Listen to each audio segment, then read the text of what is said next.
dengan kodenya mengatakan pohon pisang dari Lui Panjang. Udah siang jangan panjang-panjang. Jauh berbeda dengan bahasa seorang bapak. Dengan bahasa tubuhnya memberikan pesan kepada saya, ikan sepat, ikan gabus berendam di air tawar. Makin cepat lebih bagus karena perut kita sudah lapar.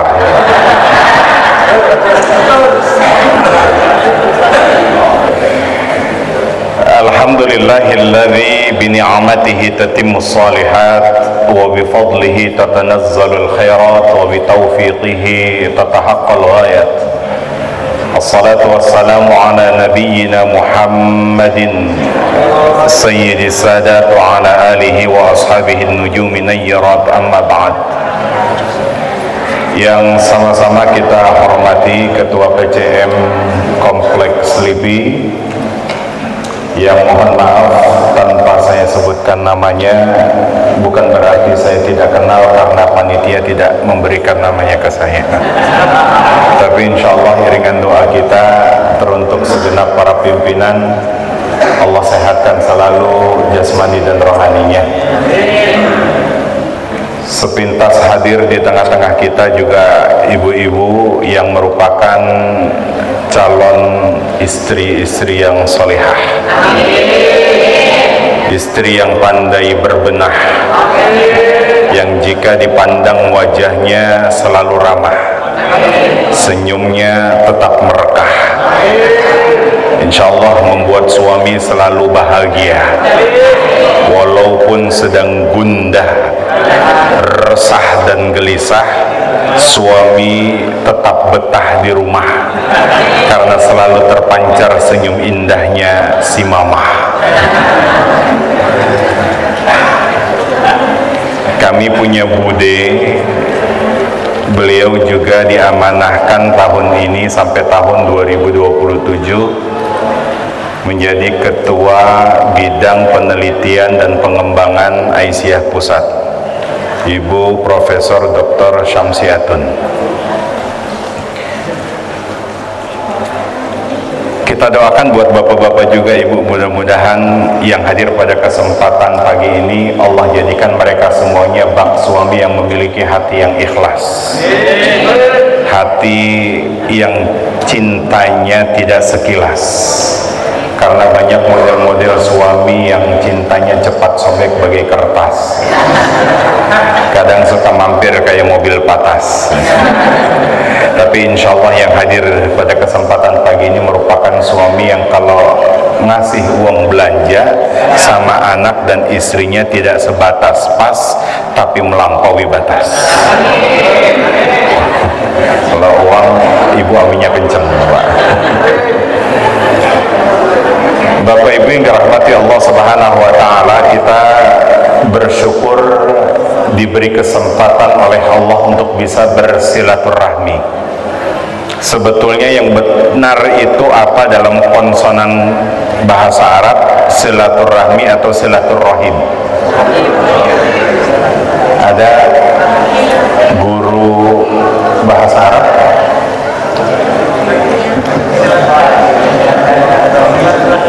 Silaturrahim atau silaturrahmi? Rahim.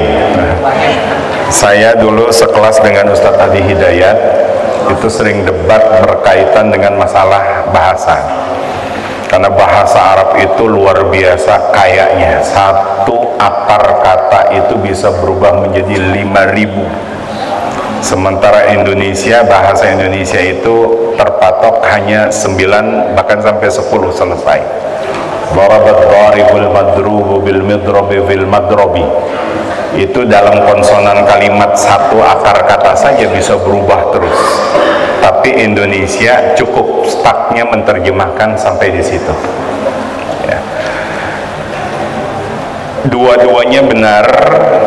Silaturrahim itu adalah connecting yang dibangun, yang mana keluarnya satu rahim dengan kita.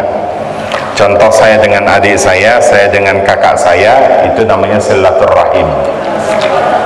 Silaturahmi, connecting yang dibangun yang beda rahim keluarnya dengan kita. Saya yakin yang hadir pada kesempatan pagi ini binnya berbeda-beda. Ada yang bin Jawa Barat, bin Jawa Tengah, Jawa Timur, Sumatera, dan lainnya.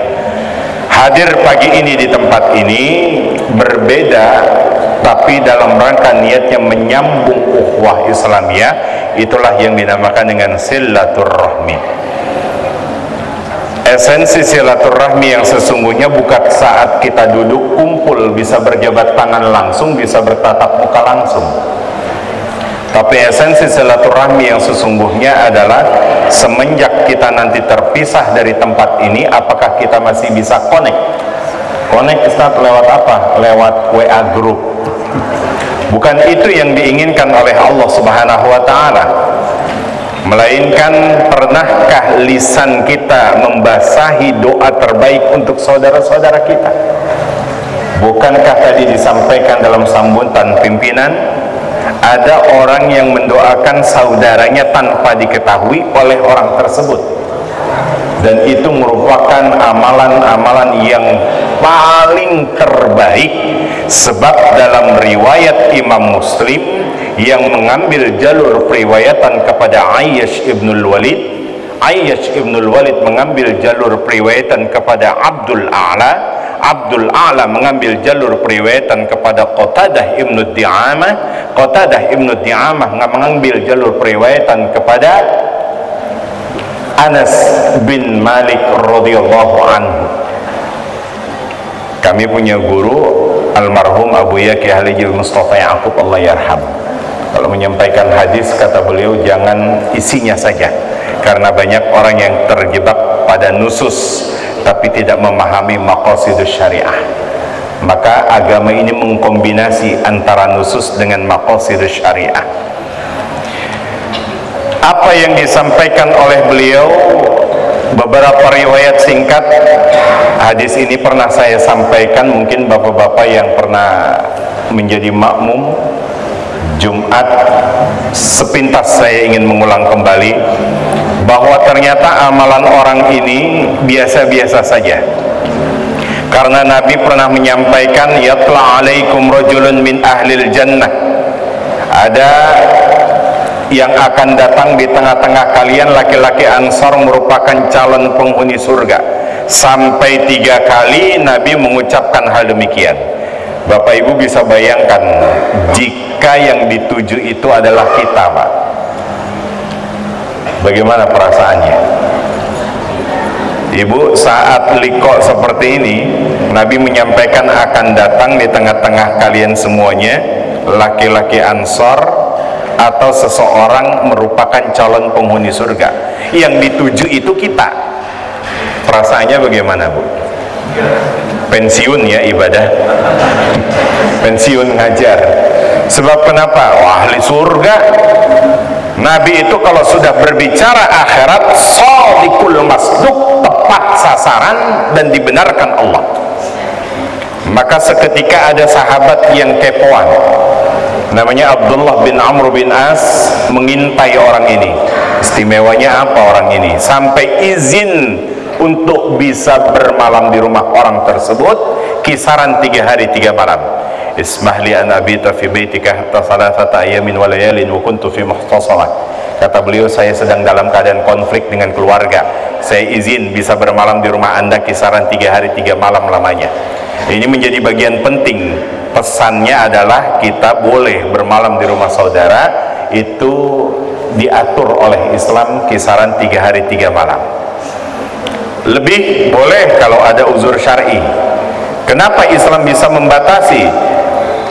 Bukankah esensi silaturahmi itu memperpanjang umur, memperbanyak rezeki? Inilah indahnya Islam. Jika tidak dibatasi oleh Islam, dengan seenaknya dia bermalam di rumah saudaranya 30 hari, 40 hari, 40 malam.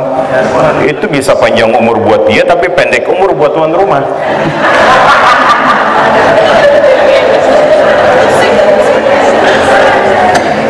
Maka orang ini mengintai. Istimewanya apa orang ini? Malam pertama dia intai tahajud? Enggak juga. Qiyamul lail juga tidak. Tidur sampai mendekati subuh, tiba baru terbangun. Barangkali malam pertama, malam kedua saya intai lagi, kata Abdullah bin Amr bin As. Biasa-biasa saja. Habis sholat isya, istirahat tidur. Tidak ada qiyamul lail, tidak ada tahajud yang dilakukan oleh orang ini. Sampai di malam ketiga juga dia tidak dapatkan orang ini tahajud juga qiyamul lail. Ini kabar gembira, makanya buat kita yang gak pernah tahajud. Tapi hadis ini jangan dipotong setengah-setengah. Nah, kita lanjutkan. Karena sudah 3 hari 3 malam, maka Abdullah bin Amr bin As mengatakan tegas, izin pamit. Sejatinya saya ingin mendapatkan apa yang istimewa dari ibadah Anda, tidak saya dapatkan. Beberapa langkah meninggalkan rumah orang tersebut, dipanggil, "Ta'al ya sayyidi, sini Tuhan. Dari sekian banyak ibadah yang aku lakukan itu, begitulah ibadahku, dan aku tidak rahasiakan di hadapan Anda langsung. Tapi apakah Anda ini pernah melihat bagaimana dimensi batin saya beribadah?" Apa maksudnya? Tidak pernah ada kebencian dengan saudara saya, iri, dengki, hasad, hasut, dendam, apalagi. Dan bahkan sebelum tidur saya beristighfar untuk diri saya dan mendoakan saudara-saudara saya. Mendoakan itu maksudnya mengistighfarkan saudara-saudara saya. Allahu Akbar. Dan ternyata dalam beberapa riwayat hadis mengatakan doa yang diucapkan oleh seseorang tanpa diketahui oleh orang yang didoakan itu merupakan perbuatan ihsan. Allah minta kan Pak, di penghujung setiap khutbah Jumat itu kita dituntut oleh Allah untuk berlaku ihsan, bukan sekedar adil. Innallaha ya'muru bil adli wal ihsan. Betul ya Pak? Makanya kalau khutbah Jumat cuma tempat perpindahan tidur begini. Ending khutbah Jumat mengingatkan Allah minta kita untuk berlaku adil. Adil itu mungkin perspektif yang sama kita maknai. Keluar dari tempat ini kita mengendarai kendaraan, ada yang nyalip, salip lagi, adil. Tapi Allah tidak menginginkan itu. Ihsan yang diminta. Berlaku ihsan adalah perbuatan melampaui adil. Itulah yang dilakukan oleh orang tersebut. Maka sebagai muqaddimah saya sampaikan, mudah-mudahan silaturahmi kita tidak sebatas di tempat ini, bisa berjabat tangan, bisa bertatap muka, tapi esensi silaturahmi semenjak kita nanti berpisah dari tempat ini, kita saling mendoakan satu dengan yang lainnya. Minimal doa kita kepada Allah, ya Allah, alhiqna bis salihin, kumpulkan kami kelak di surga bersama orang-orang yang saleh. Karena itu permintaan semua para nabi. Cek di beberapa ayat, Nabi Yusuf alaihi salam minta agar kelak dikumpulkan di surga bersama orang-orang saleh. Termasuk Nabi Muhammad sallallahu alaihi wasallam di penghujung akhir hidupnya beliau mengatakan alhiqni bis salihin. Ibu, ya, alhamdulillah masih hidup. Bapak Ibu yang dirahmati Allah Subhanahu wa taala, suatu saat Rasulullah sallallahu alaihi wasallam menyampaikan khutbatul wada dalam prosesi ibadah haji. Beliau naik posisi pertengahan Jabal Rahmah. Kebiasaan orang Arab dulu untuk mengumumkan satu hal yang penting, maka dia cari tempat tertinggi karena belum ada pengeras suara. Untuk bisa sampai maka dia cari posisi tertinggi. Maka beberapa riwayat yang sahih mengatakan Nabi naik pada posisi pertengahan Jabal Rahmah. Kami tidak dapatkan beberapa literatur hadis yang mengatakan bahwa Nabi sunnahnya sampai pada puncak Jabal Rahmah, apalagi sampai mengukir nama beliau dengan istrinya. Jangan bangga Bapak Ibu kalau kita dapatkan banyak nama-nama berasal dari Indonesia.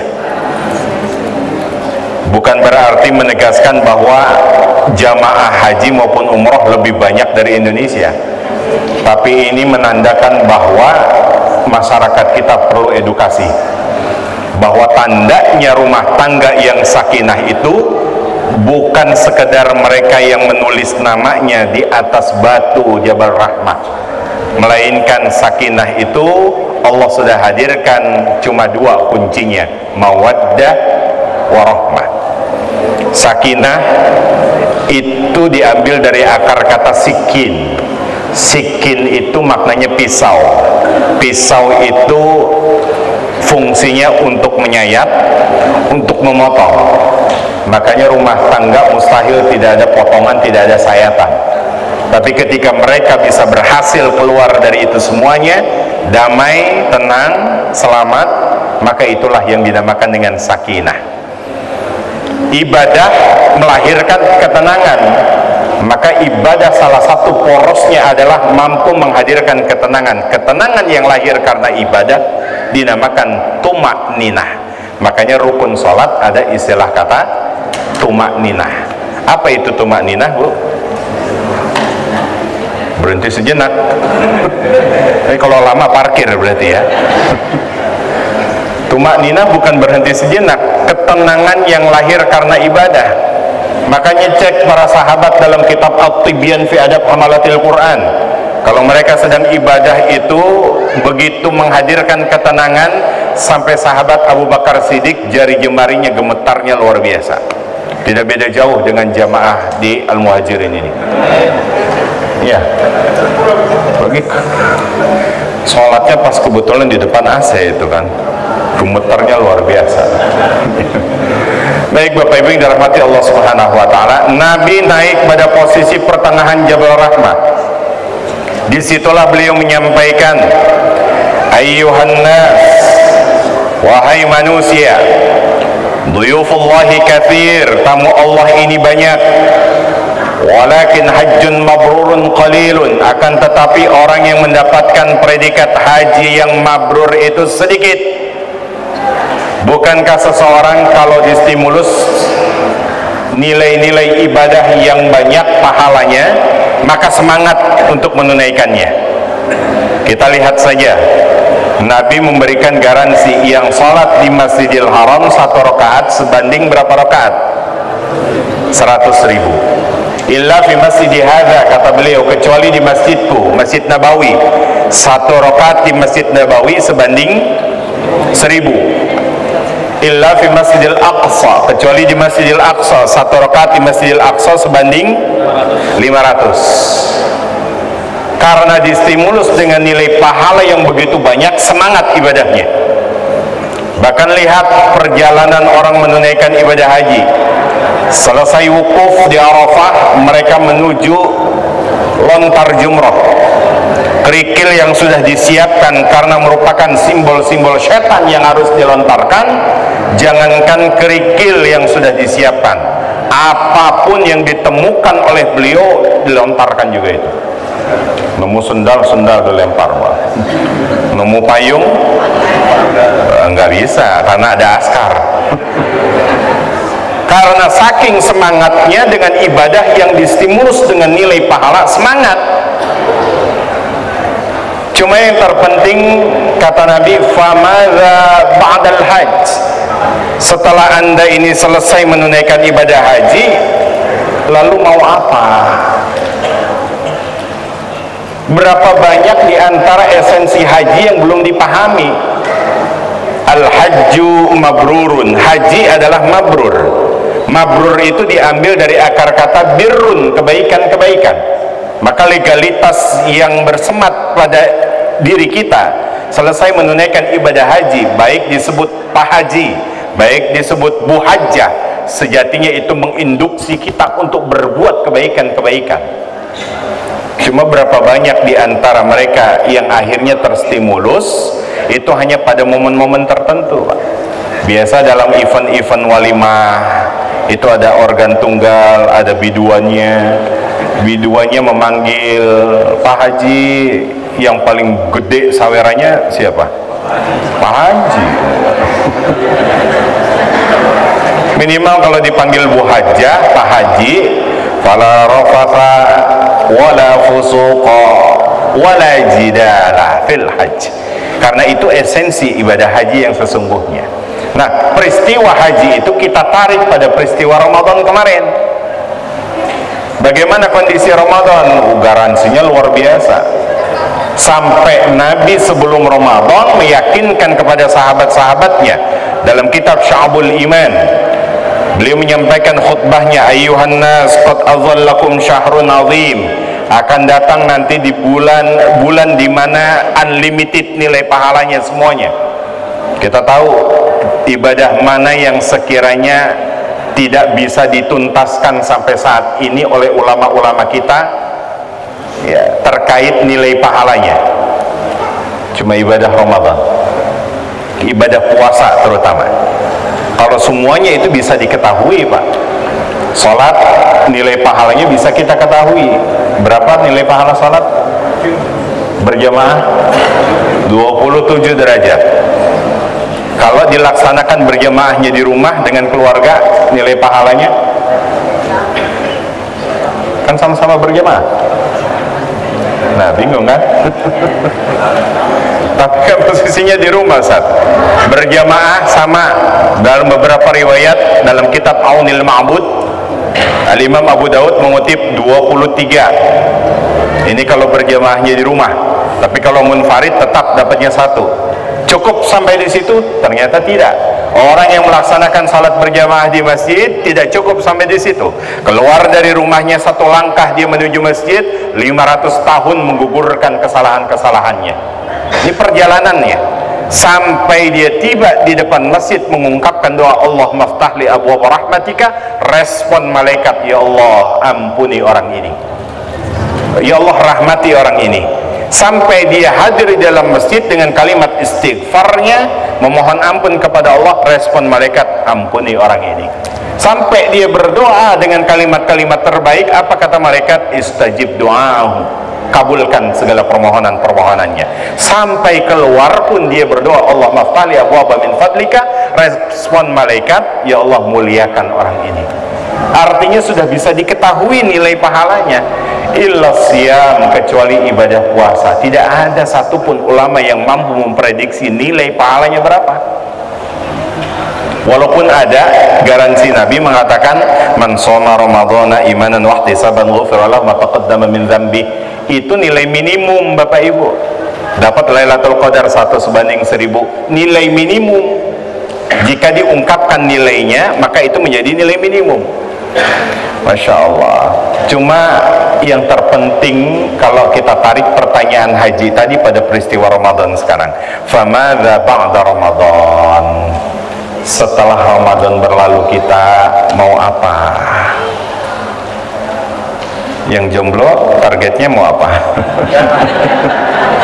Momentum nih Syawal. Syawal belum habis kan, Pak? Belum, ayo momentum Syawal. Ya Allah. Maka kalau saya ambil analisa, kita coba cari, Pak, karakter Ramadan ini kurikulumnya seperti apa. Saya sampaikan karena kita sama-sama di dunia pendidikan. Saya ambil ranah pendidikan saja. 13 tahun Nabi berdakwah di wilayah Mekah. Difilter siapa yang mau ikut ke Madinah hijrah, akhirnya terfilter beberapa sahabat.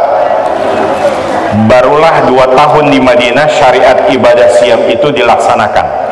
Ternyata 15 tahun cukup bagi Nabi untuk membangun sebuah sistem yang luar biasa. Di samping 15 tahun itu sudah ada SDM yang luar biasa. Kita ini baru terjebak hanya dalam sebuah sistem. Bicara sistem, tapi tidak pernah mempersiapkan bagaimana SDM-nya. Gontor, Bapak Ibu, saya nyebut merek dia nih. Ada alumni Gontor, Bapak? Gontor membangun sebuah lembaga pendidikan yang sekaliber seperti itu butuh waktu 100 tahun, 1 abad. Nanti tahun 2026. Kalau kalender hijriahnya sudah hitungannya 2023 kemarin, hitungannya sudah masuk 100 tahun. butuh waktu 100 tahun untuk membangun sebuah kurikulum yang berbasis Kuliatul Muallimin Al-Islamiyah. Saya tidak habis pikir berapa banyak kalau pondok-pondok pesantren ini mengadopsi kurikulum Gontor, berapa banyak royalti yang harus diterima oleh Gontor. Itu butuh waktu 100 tahun, dan di abad kedua ini beliau punya program harus lahir universitas-universitas yang unggul basisnya dari pesantren.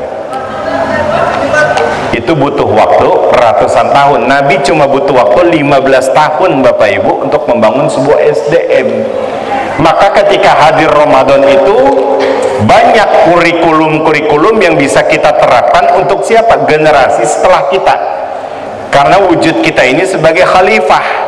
Khalifah itu diambil dari akar kata, ditarik dari akar kata manapun, mau tidak mau harus ada generasi setelah kita ini. Apalagi Al-Quran mengancam. Saya katakan ini karakter Al-Quran sifatnya nadhir, memberikan peringatan kepada kita. Fa khalafa min ba'dihim khalfun adha'us shalah wattaba'us syahawat fasawfa yalqawna ghayya. Maryam ayat 59. Ini kami bold besar-besaran. Kelak akan muncul generasi-generasi yang ternyata sering meninggalkan salat. Tadi saya mendengar sedikit sambutan pimpinan. Wattaba'us syahawat. Kalau konsekuensi meninggalkan salat, maka syahwatnya naik. Berapa banyak generasi-generasi saat ini sering di media-media pemberitaan tidak lepas dari kalimat-kalimat itu. Maka Imam Ghazali mengatakan tegas, jika dia tidak mampu menahan syahwat apa yang ada di perutnya, maka otomatis dia tidak akan mampu menahan syahwat apa yang ada di bawah perutnya. Ramadan hadir melatih kita, taroka syahwatahu, mampu meninggalkan syahwat. Ini pendidikan karakter Ramadan yang ternyata kami analisa berdasarkan surah Yusuf. Masya Allah, surah Yusuf itu dari ayat pertama sampai ayat 111 isinya kisah tentang karakter Nabi Yusuf alaihissalam. Makanya tidak heran beberapa banyak di antara kita, terutama ibu-ibu, kapan baca surah Yusuf? Hah? Kalau kehamilan 4 bulan, kalau 7 bulan, kenapa kok bacanya surah Yusuf? Biar tampan kayak Nabi Yusuf. Bapak Ibu tidak salah, karena Nabi memberikan informasi setengah ketampanan laki-laki di dunia ini, setengah itu milik Nabi Yusuf. Setengahnya itu dibagi rata sama laki-laki sedunia. Mungkin saya dapat ampasnya doang ini.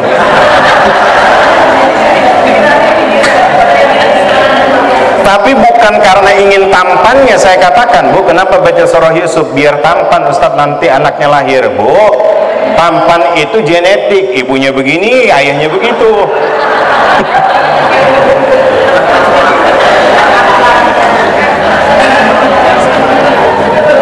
Ini yang perlu kita luruskan.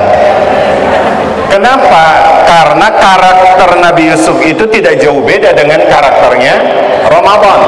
Kurikulum Ramadan itu tidak jauh beda apa yang ada pada diri Nabi Yusuf alaihissalam. Saya ambil poin di ayat terakhir pertama. Laqad kana fi qasasihim ibratun liulil albab. Sungguh pada kisah-kisah orang-orang terdahulu itu diangkat dalam narasi Al-Quran, tugasnya, keutamanya untuk apa? Tidak lain adalah ibrah. Apa itu ibrah? Ibrah itu adalah ketersambungan. Apa yang dimasukkan dengan ketersambungan? Maka dalam bahasa Arab kita mengenal namanya ma'bar. Ma'bar itu jembatan. Sebab banyak sejarah-sejarah kita yang sampai saat ini terputus. Sulit untuk menyambung kembali pada generasi-generasi setelah kita ini. Siapa yang mengenal sosok Nabi Muhammad? Tanya pada anak-anak SD sekarang. Siapa yang mengenal sosok Abu Bakar Siddiq? Dan ternyata kami lihat beberapa kurikulum nasional, mohon maaf, SD dapat pendidikan materi tentang sahabat, 4 sahabat, Abu Bakar, Umar, Utsman, Ali. Masuk ke SMP, 4 sahabat itu lagi ketemu. Masuk ke SMA, 4 sahabat itu lagi ketemu. S1 MKDU mata kuliah dasar umum, ketemu lagi 4 sahabat itu. Sampai pada di pasca sarjana pendidikan agama Islam yang diangkat 4 sahabat itu. Kok nggak tuntas-tuntas kisah 4 sahabat ini? Padahal Nabi punya sahabat berapa, Bu? Ya, jawaban aman kan banyak gitu ya. Berapa, Pak? Sama juga. 124.000 sahabat Nabi. Apakah 4 itu yang harus dimunculkan terus menerus? Kita punya Zaid bin Sabit, kita punya Ka'ab bin Malik yang pandai membuat syair, Masya Allah.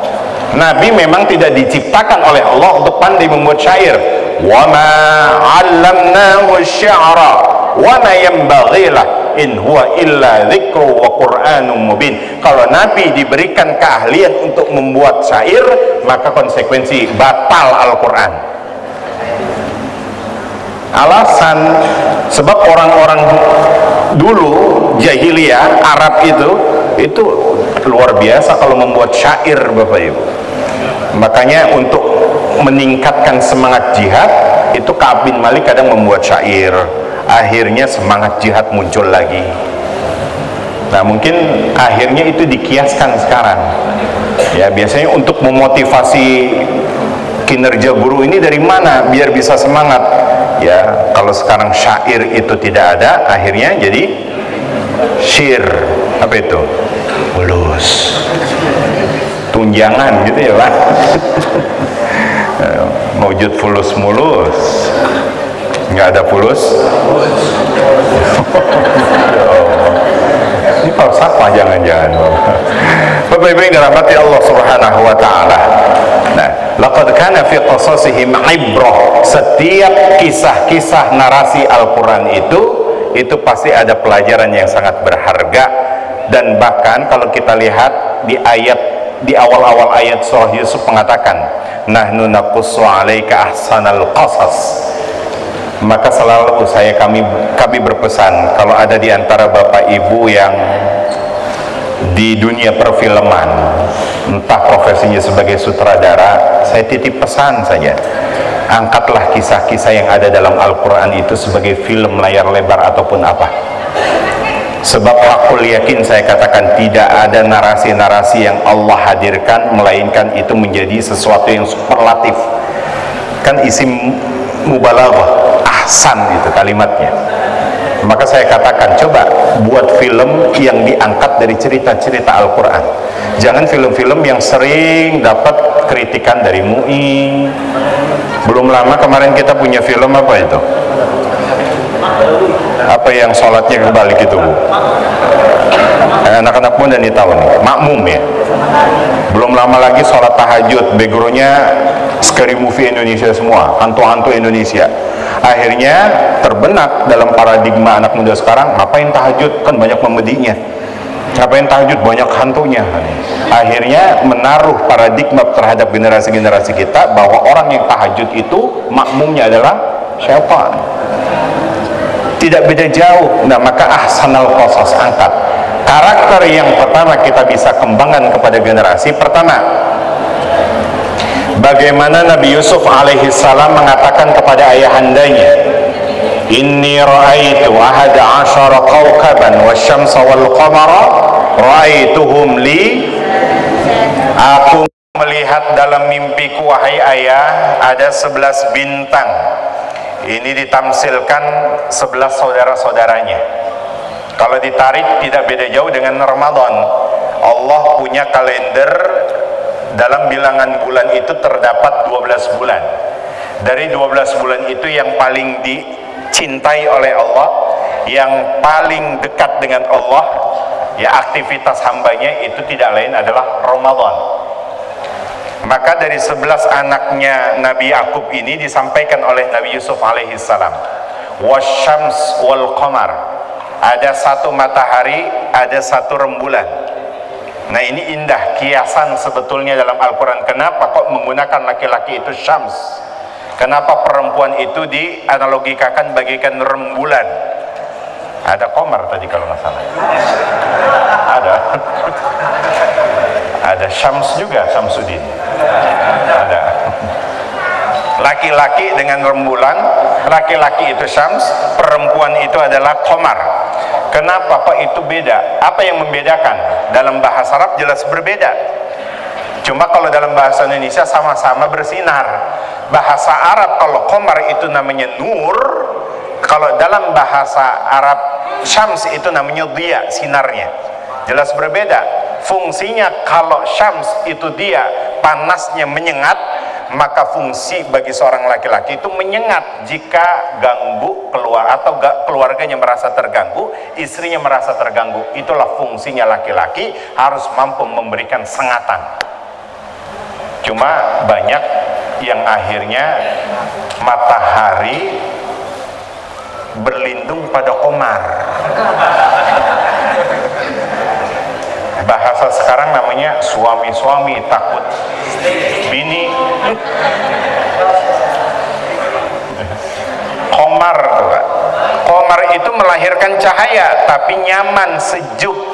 Makanya setiap memandang wajah istri itu ngenakin, bukan ngenekin. Ini kiasan-kiasan, banyak pepatah-pepatah Arab dulu mengatakan. Nah, maka apa yang disampaikan oleh Nabi Yusuf alaihissalam, beliau sampaikan kepada ayahnya. Ini poin penting yang kami sampaikan. Kita butuh ulama-ulama yang ahli takwil ya Pak. Sampai saat ini kita belum ada kajian-kajian khusus. Coba di Masjid Al-Muhajirin hadirkan ulama-ulama yang ahli takwil. Ya, mungkin dikumpulkan ini saya yakin pernah mimpi berbeda-beda. Nanti ketika ditanya mimpinya apa, tapi untuk syarat menjadi ahli tawil, manakala di antara bapak ibu yang sudah ta'amuk dengan Al-Quran, dengan hadis, perdalam itu. Ya, syarat untuk menjadi ahli tawil itu kan menguasai Al-Quran, menguasai hadis. Ya, sebab dalam mimpi itu syariat Islam juga mengajarkan ada 3. Ada mimpi yang ternyata itu dinamakan dengan hadithun nafs. Apa itu hadithun nafs? Pagi ini melihat menu makannya itu ada misalkan es teler, ternyata nggak kebagian ibu, ke bawah mimpi minum es teler, itu namanya hadithun nafs. Itu yang nggak ada maknanya mimpi seperti itu. Nanti ada lagi mimpi yang ternyata biasa dalamnya itu dilihat teror-teror, entah dia mimpi buruk ataupun lainnya, itu dinamakan dengan mimpi kaitannya dengan teror setan. Maka bagaimana Nabi mengajarkan bangun kemudian menoleh ke kiri mengucapkan ta'awun. Boleh meniup sambil 3 kali atau boleh pindah posisi tidurnya. Kalau belum juga maka bangun, wudu, ambil sholat 2 rakaat. Ya, tapi pentingnya adalah wala taqsus ru'yaka, jangan ceritakan kepada yang lainnya. Ya, kalau mimpi ternyata dengan orang-orang soleh ketemu, kalam-kalamnya menjadi nasihat buat kita, nah inilah yang menjadi bagian penting ru'yah as-salihah. Boleh diceritakan, boleh juga dirahasiakan. Maka sebagaimana Nabi Yusuf alaihissalam bertanya kepada ayahandanya. Siapa ayahandanya? Nabi Yakub alaihissalam, yang kata Nabi nasab yang paling mulia adalah Nabi Yusuf ke Nabi Yakub, Nabi Yakub ke Nabi Ishak, Nabi Ishak ke Nabi Ibrahim alaihimussalam. Apa yang kita bisa ambil? Satu, Bapak Ibu, Ramadan memberikan kekuatan kepada kita untuk bisa survive, tangguh melewati ujian-ujian, baik lapar maupun minum. Taraka syahwatahu wa ta'amahu wa syarabahu. Sementara Nabi Yusuf alaihissalam ini tipikal karakter orang yang tangguh untuk bisa survive. Sebagaimana karakter beliau, makar-makar saudaranya kita tahu.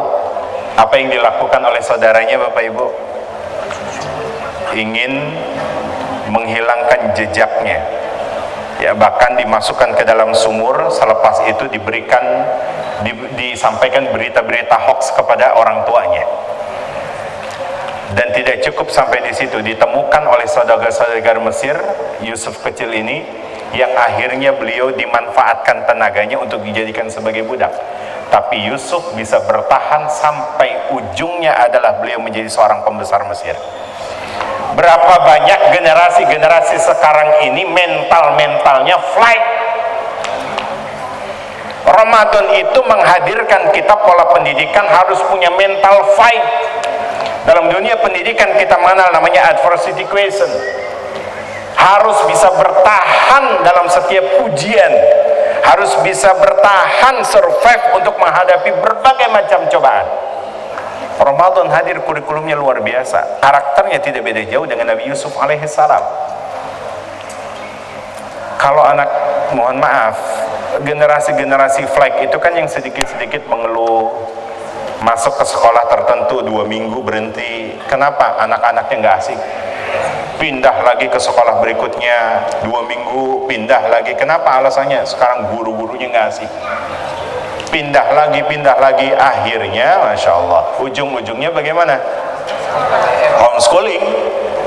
Homeschooling itu bagi orang tua yang cerdas, connecting dengan anaknya. Anak saya butuh kurikulum seperti ini, maka saya homeschoolingkan. Itu namanya homeschooling ideologis. Tapi kalau model-modelnya 2 minggu pindah, anaknya nggak asik, 2 minggu pindah, lingkungannya nggak asik, 2 minggu pindah, gurunya nggak asik, itu homeschooling ujungnya, namanya homeschooling tragis. Berpengaruh nanti. Saya sering banyak bertanya sama HRD, Pak, untuk nyeleksi calon-calon karyawan ini, proposal yang diajukan itu kan banyak kurikulum vitae-nya. Bagaimana bisa menebak, bisa mengujinya? Gampang Ustaz katanya. Dari sekian banyak kurikulum vitae yang disampaikan itu, lihat saja kalau dia fresh graduate pengalamannya. Kalau di situ tertulis pengalaman bekerja 2 bulan pindah, 2 bulan pindah, itu bukan pengalaman bekerja, namanya pengalaman resign. Dan berdampak nanti dalam rumah tangganya. Setiap ada permasalahan kecil jadi besar. Berapa banyak seorang ibu karena permasalahan kecil, istri akhirnya mampu menggugat cerai suaminya. Yang terbaru kami dapatkan, gara-gara suami menghilangkan Tupperware, cerai. Ya Allah. Apa kata istrinya? Tupperware yang nampak saja kau hilangkan, apalagi cinta yang tidak nampak. Lebay sih memang Bapak Ibu ini. Suami yang tidak sholat, cerai. Kita lihat bagaimana pola yang diberikan oleh Allah kepada para nabi. Cek semuanya, kecuali satu nabi yang akhirnya beliau bertobat. Tidak ada di antara mereka yang kemudian patah semangat, tidak bisa survive. Nabi Nuh alaihissalam, potensi bagi beliau untuk bisa menceraikan. Karena apa? Durhaka suami, durhaka pada Allah. Nabi Lut alaihissalam, yang ternyata punya istri, istrinya kenapa Nabi Lut, Bu? Istri Nabi Lut itu normal, Pak. Cuma karena beliau itu masuk dalam lingkaran LGBTQ yang mampu menopang biaya hidup beliau, maka disitulah. Artinya saya sampaikan, dalam lingkaran LGBTQ itu tidak semuanya tidak normal, tapi ada saja orang-orang yang normal. Tapi karena faktornya satu permasalahannya, apa yang dihadapi oleh istrinya Nabi Lut, karena beliau berumah tangga, Lut itu kemudian jatuh miskin, maka dia tidak terima. Bagaimana biar bisa biaya hidupnya ditopang? Bertemulah dengan seorang yang mampu menopang biaya hidupnya. Akhirnya dengan syarat, jika nanti malaikat Jibril datang ke rumahmu menyampaikan kepada Nabi Lut informasi apapun, sampaikan kepada kami. Jadi sebagai mata-matanya beliau. Makanya sering kita dapatkan dalam sejarah ketika malaikat Jibril menyamar menjadi sosok laki-laki masuk ke dalam rumah Nabi Lut, itu sudah dikepung duluan rumah Nabi Lut. Itu maka kampanye LGBT ku saya katakan Bapak Ibu, itu bukan miliaran, triliunan. Ada orang yang normal, ada orang yang tidak normal, ada orang yang normal sekali lagi tapi karena faktor itu tadi. Ada juga orang yang normal bukan karena faktor ekonominya, tapi karena faktor waktu orang tuanya itu tidak pernah ada untuk dia. Maka dia katakan, saya punya ayah tapi merasa yatim, gitu. Saya punya ibu tapi merasa piatu. Lalu di mana mereka lari? Ya, maka syukur alhamdulillah waktu Piala Dunia itu kampanyenya luar biasa. Tapi Qatar mampu memprotek itu, Pak. Nah, maka Bapak Ibu yang dirahmati Allah Subhanahu wa taala, itu salah satu Nabi Lut alaihi salam. Mampu bertahan dengan istrinya. Nabi siapa lagi? Zakaria alaihi salam, yang istrinya inni wahanal azmu minni washta'ala ar-ra'su syaiban wa lam akum bidu'aika rabbi syaqiyya. Dalam surah Maryam dikatakan sudah menopause, sudah usia tua, bawel terus sama suaminya, ya. Dan ini salah satu faktor, mohon maaf lahir batin, ayat Al-Quran itu indah, Pak. Maka disebut orang yang belum punya keturunan itu faktornya dua. Bisa faktor karena medis, seperti halnya istrinya Nabi Ibrahim alaihissalam bernama Hajar, itu karena faktor medis. Tapi kuasa Allah, Allah berikan, karuniakan keturunan. Yang kedua, faktor mungkin bisa jadi sampai saat ini belum diberi keturunan karena satu, model istrinya seperti halnya Nabi Zakaria. Bagaimana karakternya? Itu selalu kata-katanya menyakiti suami, selalu menyakiti perasaan suaminya. Disitulah suaminya akhirnya memberikan pendidikan. Nabi Zakaria tidak minta kepada Allah, ya Allah, berikan kepadaku sosok wanita yang paling muda, cantik, karena saya akan tinggalkan yang tua ini. Tapi bagaimana Nabi Zakaria alaihi salam mampu bertahan dengan istrinya, diberikan pendidikan. Bagaimana pendidikannya? Ali Imran ayat 38 sampai 39. Kuatkan doa, Rabbi habli min ladunka dzurriyyatan thayyibah. Ya Allah, anugerahkan kepadaku keturunan-keturunan yang fisiknya baik. Fisik baik itu dalam bahasa Arab namanya thayyib. Makanya kalau kita bertemu dengan orang Arab, kaifa halak ya sayyidi, bagaimana kabar Tuhan? Oh, tayyib. Itu menunjuk fisiknya baik. Ya, di Indonesia tayyib. Juga kali lebaran nggak pulang. Tapi fisik baik itu belum tentu punya sifat baik. Makanya nanti turunan-turunannya itu adalah soleh. Makanya kita berharap punya keturunan Rabbi habli min ladunka dzurriyyatan sholihatan. Nah, akhirnya Nabi Zakaria tetap akur dengan istrinya. Bagaimana Asiyah punya suami yang kalau tadi ada seorang istri menggugat cerai suaminya gara-gara nggak sholat, ini Asiyah punya suami bukan nggak sholat lagi, mengaku dirinya sebagai Tuhan. Nggak cukup sampai di situ, Tuhan yang paling tinggi. Tapi pernah nggak, Bu, tercatat di kantor urusan agama Asiyah menggugat Firaun cerai? Ya, belum ada memang. Tapi pernah nggak sejarah mengatur itu? Dan ternyata tidak pernah tercatat dalam sejarah. Tetap bertahan. Sebab kenapa? Setiap para nabi ketika dia punya pesimis dalam karakternya, Nabi Yunus alaihi salam diingatkan oleh Allah Subhanahu wa taala. Apa kata Nabi Yunus? Wa dhannuna idz dhahaba mughadiban. Saya kok punya umat nggak provokatif banget nih. Saya tinggalin aja, cari umat yang lain. Dapat umatnya nggak ideal lagi, cari lagi umat yang lain. Ini Nabi pesimis dengan umatnya. Umatnya ditinggal terus sama beliau. Akhirnya apa kata Allah? Dah, Nabi Yunus, kau ku lockdown di dalam perut ikan. Ya Allah. Au kazulumatin fi bahrin lujjiyyin, bahkan di dalam gelapnya lautan. Barulah di situ Nabi Yunus meyakini dan menyadari, la ilaha illa anta subhanaka inni kuntu minadh dhalimin. Ramadan hadir memberikan pendidikan, jangan sampai punya generasi-generasi yang mental flight, tapi harus punya mental fight. Ya. Sudah berapa menit? Sudah selesai? Baru satu ini.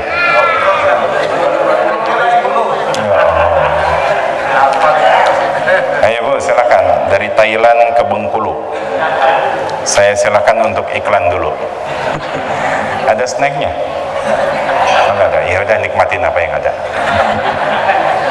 Yang kedua, apa yang bisa kita ambil dari Ramadan ini tidak jauh beda dengan karakternya Nabi Yusuf alaihissalam.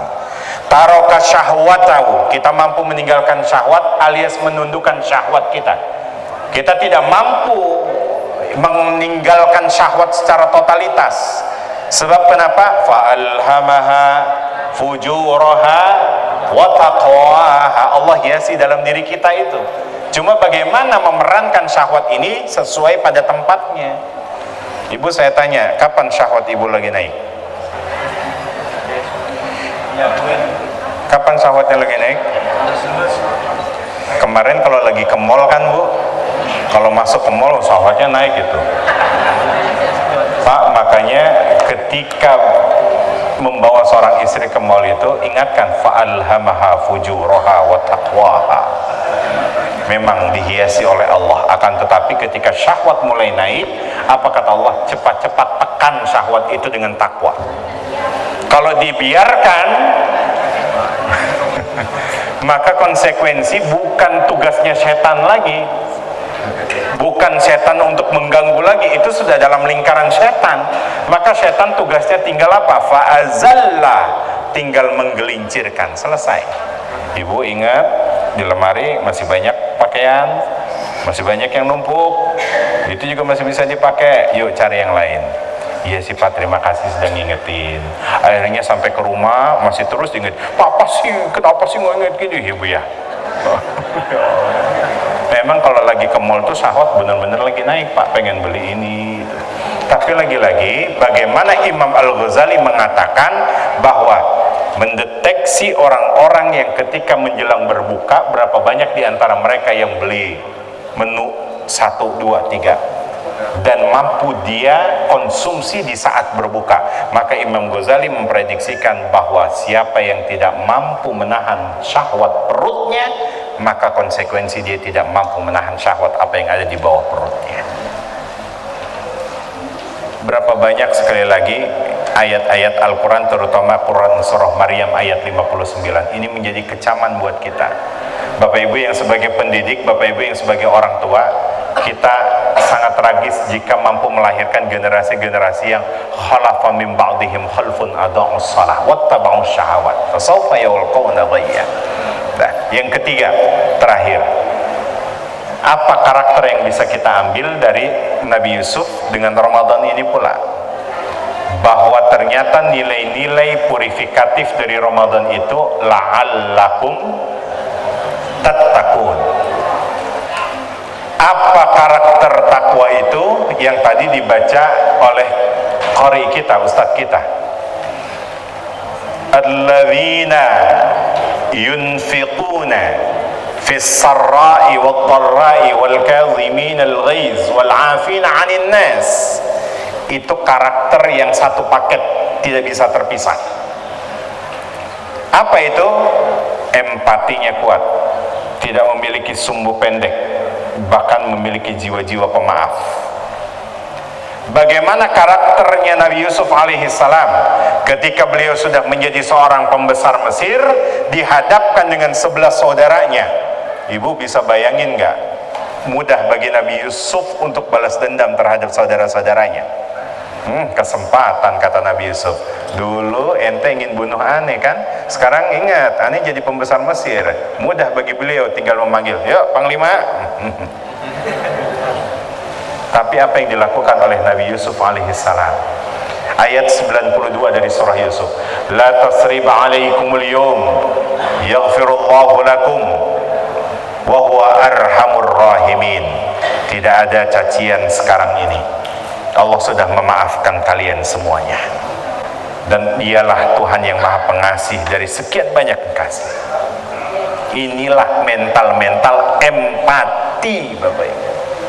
Mudah bagi Nabi Yusuf untuk balas dendam, tapi tidak dilakukan oleh beliau. Makanya Ramadan itu mampu menghadirkan empati kuat di ending Ramadan itu. Bagaimana bisa berbagi, bagaimana bisa peduli, bagaimana ternyata bahkan Sayyidina Ali mengatakan, man hadzal maqbul fanu'anni. Siapa yang Ramadannya sukses, dan dia memiliki empati yang kuat, maka ucapkan selamat. Wa man hadzal mahrum fa nu'azzi. Tapi justru dia tidak punya empati yang kuat, maka ucapkan inna lillahi. Ramadan menghadirkan empati, ending Ramadannya empati kuat, tidak memiliki sumbu yang pendek juga.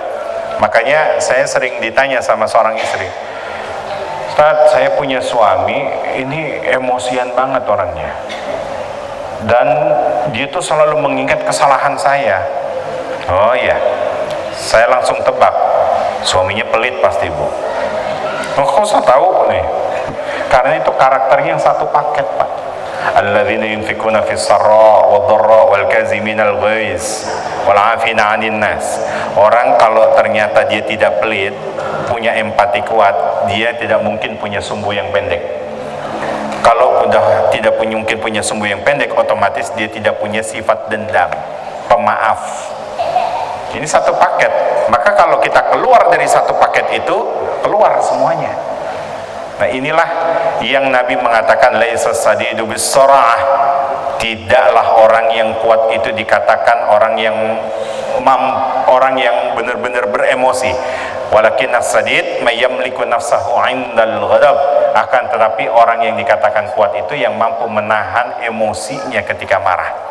Dan ternyata ending dari Ramadan ini untuk saling bermaaf-maafan, empati kuat, itu pun diterapkan oleh Nabi Muhammad SAW. Kapan itu? Tatkala Nabi Muhammad mampu menaklukkan wilayah-wilayah Mekah yang kita kenal dengan Fathu Mekah. Beliau naik pada posisi tangga Ka'bah, ya, depan pintu Ka'bah. Beliau mengumpulkan tawanan-tawanan perangnya, yang kemudian beliau bertanya, ma tazunnun, apa yang kalian kira saya akan lakukan terhadap kalian? Padahal orang-orang saat itu, Bapak Ibu, Masya Allah, mengatakan, ya Muhammad, ana akhun karim, anta ibnun akhun karim, kami ini saudaramu, kamu ini adalah anak saudaramu. Tapi apa yang dilakukan oleh Nabi Muhammad? Saya hari ini ingin menerapkan karakternya Nabi Yusuf alaihissalam, la tasriba alaikumul yawm idhab wa antumut talaqah. Saya punya empati kuat, saya maafkan karena Allah sudah memaafkan kalian. Sekarang kalian boleh mau tinggal di sini di rumah Abu Sufyan selamat, tidak maka keluar dari Mekah. Inilah yang dilakukan Nabi Muhammad SAW, mengikuti karakternya Nabi Yusuf alaihissalam. Ramadan, sekali lagi, selepas berlalu maka sekiranya adanya tarkiyah, peningkatan. Setelah meningkat, adanya mudawamah, continue. Setelah continue, kita minta kepada Allah agar bisa istiqomah. Apa itu istiqomah? Minta kepada Allah agar disempurnakan setiap amalan-amalannya. Ya, barangkali ini Bapak Ibu yang dapat saya sampaikan dari Jakarta ke Rawabugel. Ingin hati terus berkata, tapi apalah daya, ini dengkul udah pada pegel. Ya.